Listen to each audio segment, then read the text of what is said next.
کریم صلی اللہ علیہ وآلہ وسلم نے ارشاد فرمایا کہ ایک فقیہ، ایک عالم شیطان پر 1000 عابدوں سے بھاری ہے۔ 1000 عابد عبادت میں لگے ہوں شیطان کو، ان کی وہ ٹینشن نہیں ہوتی جو ایک عالم کی ٹینشن ہوتی۔ اس لیے وہ ایک طالب علم کو دین سے ہٹانے کے لیے جتنی محنت کرتا ہے، وہ ایک تہجد گزار کو تہجد سے ہٹانے کے لیے وہ محنت نہیں کرتا۔ ہمارے استاد فرمایا کرتے تھے کہ شیطان تخت لگا کے بیٹھ گیا تو کسی نے آ کے بتایا کہ میں 2 آدمیوں کے درمیان لڑائی ڈال دی ہے، تو وہ بڑا خوش ہوا، تھپکی دی اپنے چیلوں کو کہ تو نے بہت اچھا کیا ہے۔ پھر کسی نے آ کے بتایا کہ میں نے چوری کی واردات کروا دی ہے، تو اس نے اس کو بھی تھپکی دی۔ پھر کسی نے کہا کہ میں نے جو ہے وہ برائی اور بدی تک لوگوں کو پہنچا دیا ہے، اور زناکاری میں لوگ میری کوششوں سے مبتلا ہو گئے ہیں، تو اس نے کہا واہ واہ، تو نے بھی بہت اچھا کام کیا، اس کو بھی داد دی۔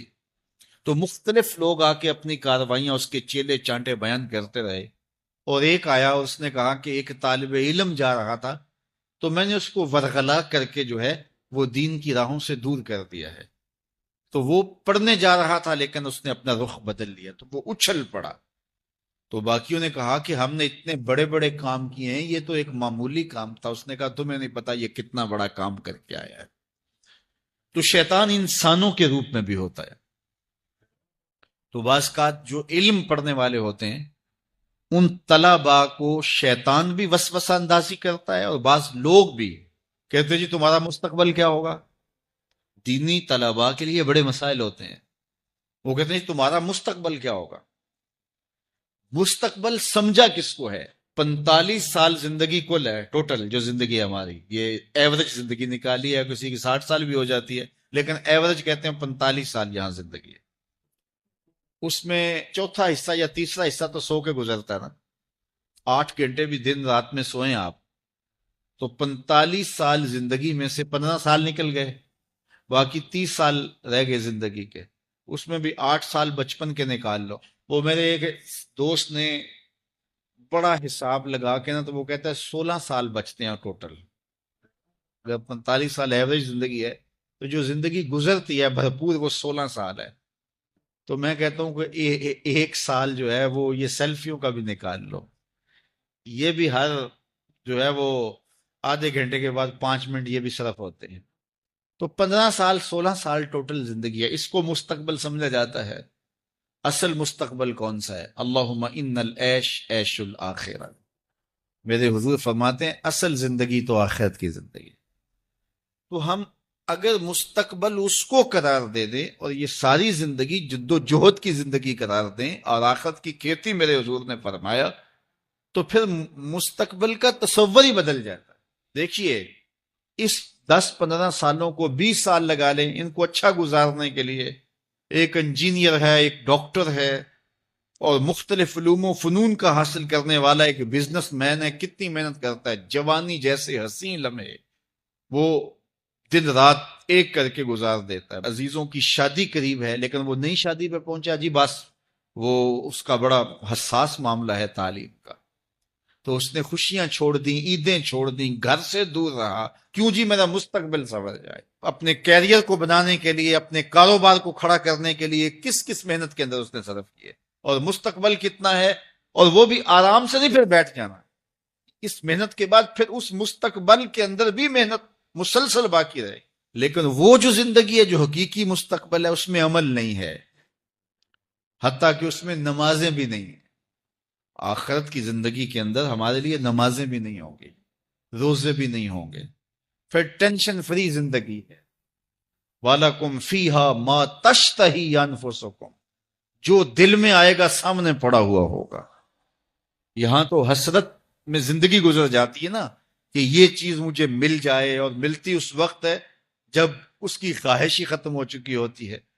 لیکن وہاں جو آرزو کرے گا، ابھی آرزو خانہ ذہن میں ہوگی، ابھی ذہن سے دل میں اتر کر کے دل کو بے چین نہیں کرے گی کہ وہ خواہش پہلے پوری ہو چکی ہو۔ تو اصل زندگی تو وہ زندگی ہے۔ تو اس لیے شیطان یہ بہکاتا ہے کہ میاں یہ زندگی کیسے گزرے گی، بالخصوص طلباء کو، دین سیکھنے والوں کو. میں تو اپنے طلباء کو کہتا ہوں کہ میری زندگی اچھی نہیں گزر رہی، میں نے دین پڑھا ہے، میں دین پڑھانے کے کام میں لگا ہوا ہوں، تو کیا میری زندگی اچھی نہیں گزر رہی؟ میں تو مطمئن ہوں، اطمینان کی زندگی گزر رہی ہے. تو دین پڑھو، دین میں خیر ہی خیر ہے، دین میں بلائی ہی بلائی ہے. تو دین خیر کی راہوں کا سفر ہے. حضور نے فرمایا اللہ اس شخص کے چہرے کو تر و تازہ رکھے جس نے میرے سے کوئی حدیث سنی، پھر جیسے سنی اس کو ویسے آگے پہنچا دیا. اور آقا کریم نے فرمایا بعض اوقات سنانے والا اس پر اتنا پہنچ کے عمل نہیں کرتا جتنا پھر سننے والا اس کے اوپر عامل ہو جاتا ہے. تو جب حضور نے دعا دی ہے کہ اللہ اس شخص کے چہرے کو تر و تازہ رکھے جس نے میری حدیث کو، میرے فرمان کو سنا اور ایسے ہی آگے پہنچا دیا، تو پھر موت کی سختیاں بھی اس کے چہرے کی تر و تازگی ختم نہیں کر سکتی، پھر قبر کے لمحے بھی اس کے چہرے کی تر و تازگی کو ختم نہیں کر سکتے. حشر کے دن لوگوں کے چہرے مرجھائے ہوں گے، جس کو رسول اللہ کی دعا ہے اس کا چہرہ اس دن بھی تر و تازہ ہو. تو حضور علیہ الصلوۃ والسلام کے فرامین کو سننا، دیکھیے جو تفصیلی علوم ہیں ان کو حاصل کرنا، سیکھنا، یہ ہر ایک کے لیے فرض نہیں ہے، لیکن جو ضروریات دین ہیں ان کو سیکھنا یہ فرض عین ہے، یہ ہر ایک کے اوپر فرض ہے. اگر کوئی نہیں سیکھتا تو وہ گنہگار ہے. اور اس میں نماز کے مسائل ہیں، روزے کے مسائل ہیں، حج کے مسائل ہیں، زکوٰۃ کے مسائل ہیں، اگر کاروبار کرتا ہے تو بیع و شراء کے مسائل ہیں، اور کفر اسلام کی ضروری باتیں ہیں کہ کفر کیا ہے، اسلام کیا ہے. تو یہ ساری ضروری چیزیں جو ہیں ایمانیات سے جو تعلق رکھتی ہیں، ان کا سیکھنا جو ہے ضروری علوم کا، یہ ہر ایک کے اوپر فرض ہے. تو اس لیے آپ لوگ اپنا وقت کچھ نکال کر کے جو ہے وہ اس کے لیے صرف کریں، اور ضروریات دین سیکھنے کے لیے کچھ فرصت کے لمحے نکالیں. لوگ کتنے کتنے طویل ڈپلومے کرتے ہیں، کاروبار سیکھتے ہیں، کن کن علوم میں مہارت ہے جو ہمارے لیے بالکل غیر ضروری ہے. کسی نوجوان کے پاس بیٹھ جاؤ نا تو وہ تمہیں بتائے گا کہ کس کرکٹر نے کس میچ میں کتنے سکور کیے تھے. لوگوں کی یہاں تک معلومات ہیں، اور وہ 15 سال پرانا میچ ہے، اس کے اندر کس نے کتنے آؤٹ کیے تھے، کتنے وکٹیں لی تھیں، کتنے جو ہے وہ اس نے سکور کیے تھے، اور اس کی پوری زندگی کے سکور کتنے ہیں، کیسی کیلکولیشن ہے، اور کس قدر لوگوں کا پکا حساب ہے. یہ وہ چیز ہے جس کا نہ دنیا میں فائدہ نہ آخرت میں فائدہ، لیکن دلچسپی ہے نا. جس چیز سے دلچسپی ہو تو وہ چیز خود بخود ازبر ہوتی چلی جاتی ہے. دلچسپیاں انسان کو جو ہے وہ کسی چیز کو یاد کرنے میں مدد دیتی. ایک عرب شیخ کہہ رہا تھا کہ ہم ماضی میں پڑھتے تھے کہ ہمارے اسلاف، ہمارے بزرگ ایک ایک رات میں پورا قرآن ختم کر لیتے تھے. تو وہ کہتا ہے میں سوچتا تھا کہ ساری رات قرآن بندہ پڑھتا رہے تو کس طرح ممکن ہے. تو کہتا ہے میں اپنے بچوں کو دیکھتا ہوں کہ وہ جو ہے وہ موبائل کے ساتھ لگے رہتے ہیں، اور فجر کی اذان ہو جاتی ہے تو وہ تب چونکتے اچھا رات گزر گئی. تو میں کہتا ہوں نوجوان کی دلچسپیاں کچھ اور ہیں، اور وہ بھی اس شغف کی وجہ سے ایسا کھبا کہ رات گزر گئی اور اس کو پتہ ہی نہ چلا. تو جن کو قرآن کا نشہ ہو گیا تھا ان کی ساری راتیں قرآن میں گزر جاتی تھی، اور ان کو پتہ ہی نہیں ہوتا تھا کہ رات بھی گزر گئی ہے، اور اذان ہوتی تو پھر پتہ چلتا کہ اچھا رات گزر گئی ہے. تو یہ شوق اگر پیدا ہو، شوق تو دیکھیے یہ گیموں کا پیدا ہو جائے، کھیلوں کا پیدا ہو جائے، تو وہ انسان کو کیا کچھ سکھا دیتا ہے. اور جس کے سینے میں کتاب اللہ کا شوق پیدا ہو جائے تو پھر کیوں نہ اس کے سینے کے اندر جو ہے وہ طلب کتاب اللہ کی تلاوت کی پیدا ہوگی. تو اپنے سینوں میں علم حاصل کرنے کا شوق پیدا کرو، علم سیکھو، اپنی نسلوں کو سکھاؤ، اپنی اولادوں کو دین سکھاؤ، اپنی اولادوں کو نماز کا خوگر اور عادی بناؤ. ان کو کھینچ کھینچ کے نماز کی طرف لے جاؤ، یہ عادی بن جائیں نماز کے، تاکہ بعد از انتقال دعاؤں کے سلسلے جاری رہیں. جب کوئی حضور کا ہو جاتا ہے تو رب اس کو اپنا محبوب بنا لیتا ہے. تو حضور کی محبت خدا کی محبوبیت کا ذریعہ ہے. اس لیے ہمیں حضور کا پیار اپنی روحوں میں موجزن کرنا ہے، حضور کی محبت اپنی روحوں میں اتارنی ہے، اور محبت اپنے تمام تر تقاضوں کے ساتھ جب روح پذیر ہوگی تو پھر ہمارا انداز زندگی بھی سنور جائے گا، ہماری آخرت بھی سنور جائے گی۔ محبت کے من جملہ تقاضوں میں سے سب سے بڑا تقاضا محبوب کی اطاعت ہے، کہ بندہ جس سے پیار کرتا ہے اس کی بات مانتا ہے۔ یہ ہے دعوی محبت کا ثبوت، اس کی دلیل۔ اور حضور کے صحابہ کی زندگیاں دیکھیے کہ انہوں نے حضور علیہ الصلوۃ والسلام کے ساتھ کیسے پیار کیا، حضور کی محبت میں اپنی عادتوں کو بدل دیا۔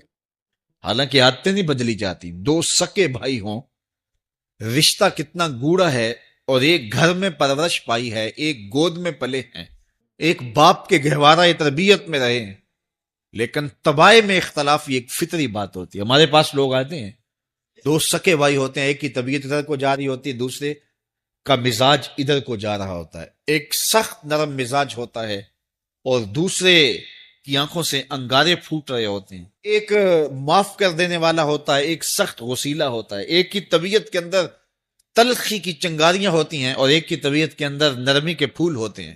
آپ نے بھی دیکھا ہوگا، تو یہ ایسا ہوتا ہے۔ اب اسی طرح کھانے پینے کی چیزوں میں طبائع کا اختلاف یہ فطری بات ہے، ایک کو ایک چیز پسند ہوتی ہے، دوسرے کو وہ چیز پسند نہیں ہوتی ہے۔ بعض اوقات ماں کو مسئلہ ہوتا ہے کہ یہ چیز اگر میں تیار کرتی ہوں تو میرا دوسرا بیٹا نہیں کھاتا، تو اس کے لیے بعد سے الگ سے کوئی چیز تیار کرنی پڑتی ہے کہ اس کی ڈیمانڈ یہ ہے اور میرے اس بیٹے کی ڈیمانڈ یہ ہے۔ مائیں مزاج سمجھتی ہیں، ایک آغوش میں پرورش پانے کے باوجود خون ایک ہے، گہوارہ تربیت ایک ہے، دودھ ایک ہے، لیکن طبیعتوں کے اندر اختلاف پایا جا رہا ہے۔ لیکن صحابہ کی زندگیاں دیکھیے، انہوں نے اپنی طبیعتیں بھی حضور کی طبیعت کے سانچے میں ڈھال دی۔ حضرت انس بن مالک کو کسی نے دیکھا کہ وہ شوربے سے کدو کے ٹکڑے نکال نکال کے کھا رہے ہیں، تو کہا یہ کیا کر رہے ہو؟ کہا میں نے ایک دن حضور کو یوں کرتے ہوئے دیکھا۔ تو طبائع کا اختلاف یہ ایک فطری اختلاف ہوتا ہے، لیکن صحابہ نے اس کو بھی چھوڑا اور حضور کی محبت کے سانچے میں ڈال دیا۔ پھر اس چیز کا انتظار نہیں کیا کہ حضور کا فرمان کیا ہے، حضور کی چاہت پہ اپنے مزاج کو بدلا۔ اللہ اکبر۔ حضور علیہ الصلوۃ والسلام مدینہ المنورہ کی گلی سے گزر رہے تھے، ایک گنبد نما مکان بن رہا تھا، اور ایسے مکان حضور کو پسند نہیں تھے۔ تو آقا کریم علیہ السلام نے پوچھا یہ مکان کس کا ہے؟ کہا فلاں انصاری کا ہے۔ حضور گزر گئے، چہرے پہ تھوڑے سے ناگواری آثار حویدہ ہوئے۔ کسی نے اس صحابی کو بتا دیا کہ حضور گزرے تھے، تیرے مکان کو دیکھا، شاید پسند نہیں آیا۔ 2-4 دن کے بعد حضور دوبارہ گزرے، دیکھا کہ وہاں ملبے کا ڈھیر پڑا ہوا تھا۔ فرمایا اس صحابی کو بلایا گیا، کہا میں پرسوں ترسوں گزرا تھا، تیرا مکان دیکھا تھا، یہ کیا ہوا؟ عرض کی میں نے گرا دیا ہے۔ فرمایا کیوں؟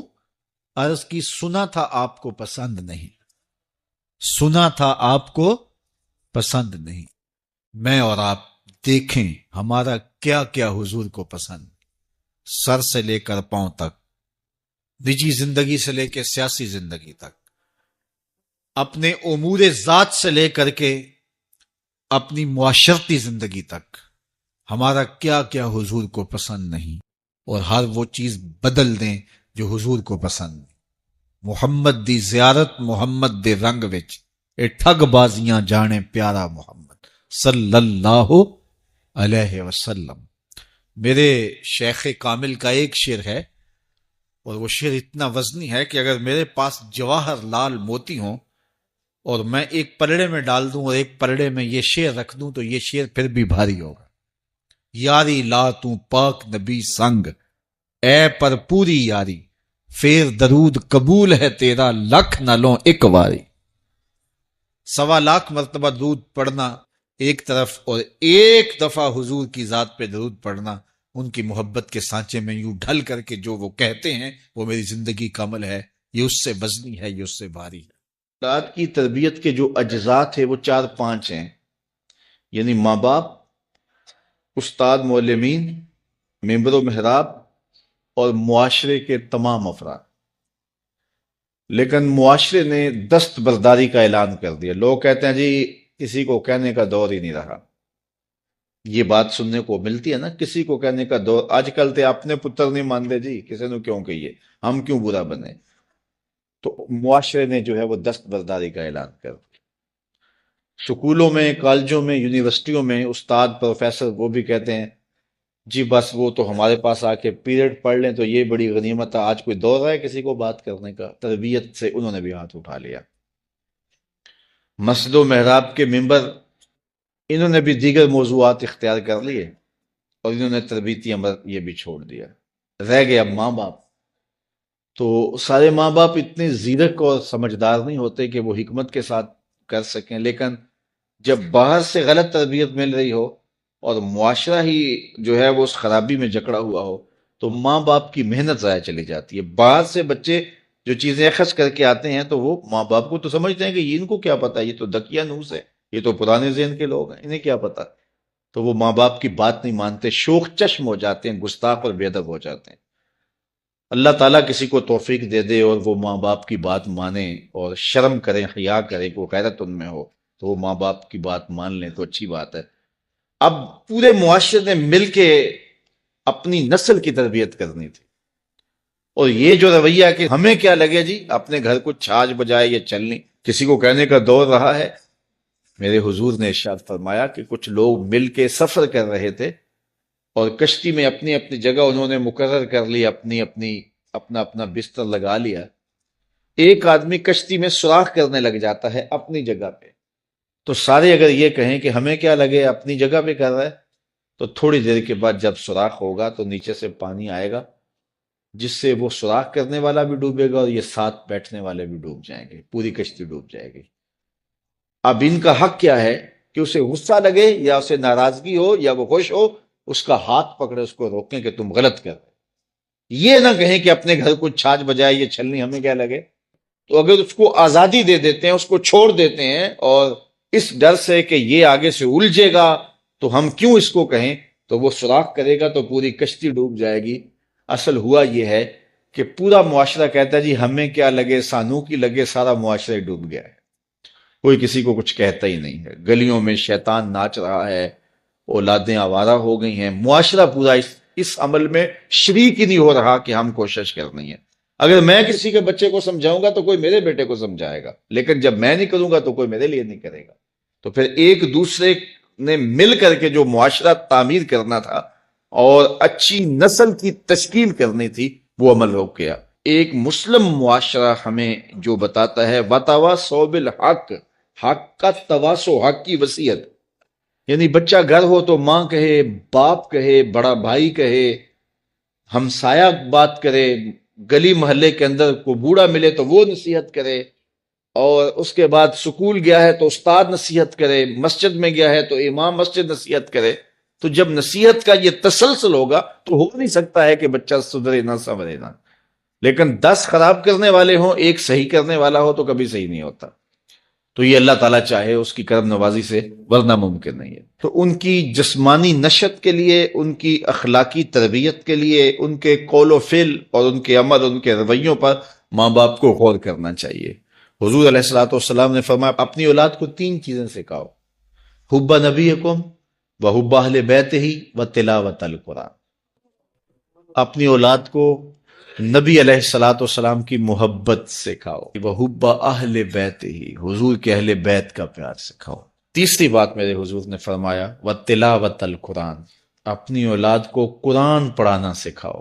روزانہ دن کا آغاز ہی نہ ہو جب قرآن نہ پڑھا جائے۔ اللہ آپ سب کو جزائے خیر دے، اور میں آپ سب کے لیے دعا گو کہ اللہ آپ سب کی اولادوں کو صالح بنائے، آپ کی اولادوں کو اللہ کا ولی بنائے، اور آپ سب میرے لیے دعا کریں اللہ میری اولادوں کو بھی صالحیت کا نور عطا کرے، اور اللہ پوری امت مسلمہ کے بیٹوں کو بیٹیوں کو شرم و حیا کا پیکر بنائے، نیک اور صالح بنائے، اور ایک اچھے معاشرے کی تشکیل ہو۔ مسجدوں میں سفید لباس کے ساتھ بالخصوص جمعۃ المبارک میں آنے کی تلقین کی، اور پوری طرح سے صفائی ستھرائی کا اہتمام کرنے کا حکم دیا۔ اس طرح مسجد کے اندر لہسن کھا کے آنے سے، پیاز کھا کر کے آنے سے، وہ چیزیں جن میں بدبو ہوتی ہے ان کے کھا کر آنے سے روکا گیا ہے۔ کیوں؟ اس لیے کہ ساتھ والے بیٹھے شخص کو کوئی تکلیف نہ پہنچے۔ جب وہ مسجد میں سرسوں کے تیل کے دیے ہوتے تھے، کسی زمانے میں آپ نے دیکھے ہوں گے، یہ مٹی کا تیل چونکہ بدبودار ہوتا ہے مسجدوں میں نہیں جلایا جاتا تھا، سرسوں کے تیل کے دیے ہوتے تھے، تو اس کو لوگ مسجد میں جلا لیا کرتے، لیکن اعلی حضرت جب اس کو مسجد میں روشن کرتے تو پہلے مسجد سے باہر لے جاتے، پھر اس کو آگ لگاتے، پھر واپس مسجد میں لے کے آتے۔ تو کسی نے کہا حضرت آپ اتنا تکلف کیوں کرتے ہیں؟ فرمایا کہ یہ جو دیا سلائی ہوتی ہے نا، جب اس کو جلایا جاتا ہے اس میں گندک ہوتی ہے تو بدبو نکلتی ہے، میں گوارا نہیں کرتا کہ اتنی بدبو بھی اللہ کے گھر میں پھیلے۔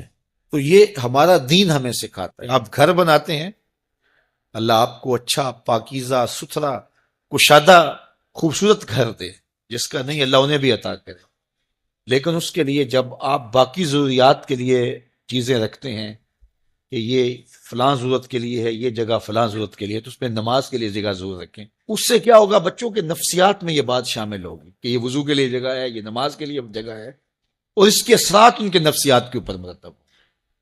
تو عموماً ہم ہر چیز بنا لیتے ہیں، لیکن یہ جو ضروری چیز ہے دن میں 5 مرتبہ جس کا معاملہ ہے، اگر مرد مسجد میں جاتے ہیں تو خواتین تو گھر میں ہوتی ہیں، چھوٹے بچے تو ہوتے ہیں، تو یہ اہتمام ہونا چاہیے کہ یہ اسپیشل وضو کی جگہ ہے، یہ نماز کی جگہ ہے۔ اس کو کہتے ہیں مسجد البیت، گھر کی مسجد۔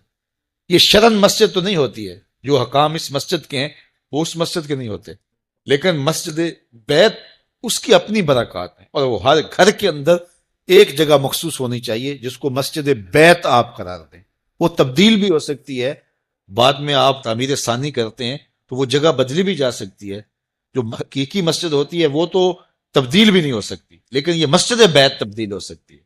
تو خوبصورت ایک گوشہ گھر کا مسجد بیت کے طور پہ مختص کرنا چاہیے، گھر میں ضرور وضو کی جگہ بنانی چاہیے، اس کے ساتھ مرتب ہوتے ہیں۔ اسی طرح مسجدوں کی صفائی ستھرائی کا خیال رکھیں۔ آج کل یہ اچھی بات ہے کہ یہ مساجد کے اندر خادمین مسجد یہ ہماری ہی خون پسینے کی کمائی سے رکھے گئے ہیں، لیکن کبھی خود بھی مسجد کی صفائی کریں۔ بلکہ میں آپ کو ایک مشورہ دوں کہ سال میں کم از کم 2-1 مرتبہ ضرور ایسا کریں کہ اپنے بچوں کو لے کر، دوستوں کو لے کر کے مسجد کی تفصیلی صفائی کریں۔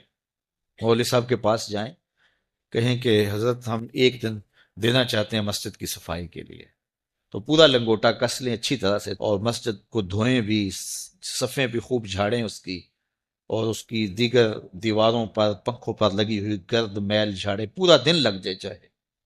اگر آپ ہر مہینے یہ دن نہیں دے سکتے، 3 ماہ بعد دے دیں، 6 ماہ بعد دے دیں، سال بعد دے دیں، ایک مرتبہ ضرور کریں۔ اس کے بعد جو سکون ملے گا، میرے سے بات کرنا، میں بتاؤں گا آپ کو کیا سکون ہے۔ مسجد کو صاف کرنے والے کا دل صاف ہوتا ہے، اس کا دل پاکیزہ ہوتا ہے۔ جب وہ مسجد کو دھو رہا ہوتا ہے، اللہ اس کے دل کو دھو رہا ہوتا ہے۔ جب وہ مسجد سے کوئی گندگی والی چیز، کوئی میلی چیز یا کوئی تنکا یا کوئی کوڑا باہر نکالتا ہے، اللہ اس کے دل سے گناہوں کے کوڑے نکالتا ہے۔ تو یہ ضرور اہتمام کریں، اپنے محلے کی مسجد میں اپنے بچوں کو ساتھ لے کر کے جائیں، اپنے دوستوں کو ساتھ لے لیں، اپنے ملازموں کو ساتھ لے لیں، تو ساتھ لے کے آج مسجد ہم نے دھونی ہے، اور لنگوٹا کس کے مسجد کی صفائی کریں، دیکھنا پھر کیا ضرور ملتا ہے۔ مسجد نبوی میں ایک خاتون تھی حبشیہ، وہ مسجد کی صفائی کیا کرتی تھی۔ ایک دن میرے حضور نے فرمایا کہ کتنے دن ہو گئے ہیں میں اس کو دیکھ نہیں رہا۔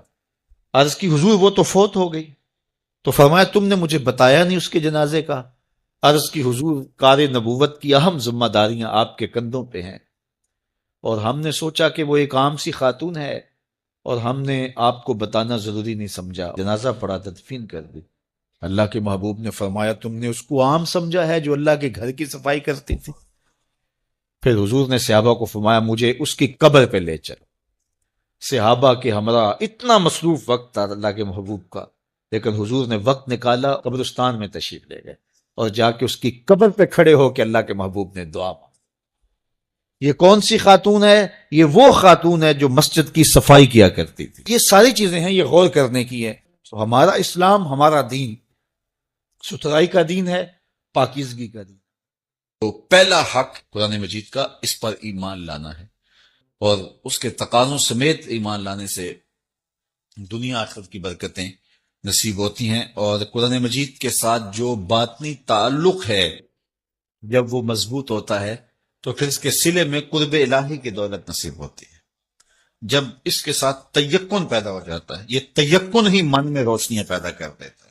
دوسرا حق اس کتاب کا یہ ہے کہ اس کو صحت لفظی کے ساتھ تلاوت کیا جائے، قرآن مجید کی تلاوت من کے روگ مٹاتی ہے، من کے میل گوا دیتی ہے، اندر کی ستھرائی کا سامان ہوتا ہے۔